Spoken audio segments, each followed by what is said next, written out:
Welcome to DICloak. When you have a large number of proxies to configure in DICloak, the batch operation features in the proxy list can save you a lot of work time. All paid plans have access to these batch features. This video will detail these batch functions for you. First is batch adding proxy information. There are two methods to create proxies in bulk. The first is to enter multiple proxy details for batch creation. Go to Proxies and in the proxy list, click Batch Create. In the input field, enter the multiple proxy details obtained from your proxy provider. Refer to the format examples provided with one proxy per line. Then, click anywhere outside the input field, and the information will be automatically recognized below. You can select a proxy testing channel, then click Check Proxy to batch test the proxy connections. Confirm there are no issues, click Confirm, and you'll see all proxies in the proxy list. You can then use them directly in your profiles.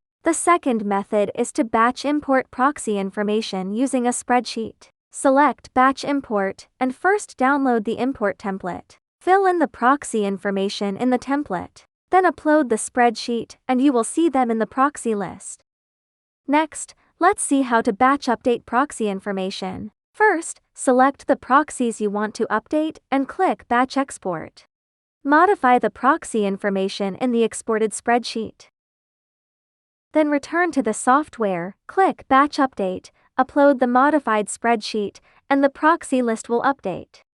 Next, for batch deleting proxies. You can check the proxies you want to delete in the proxy list, then click Delete. Or click Batch Delete, and enter the proxy information you wish to delete in the specified format, one entry per line. Then click Confirm to delete the specified proxies. Finally, in the proxy list, you can also batch test proxies and batch export proxy information.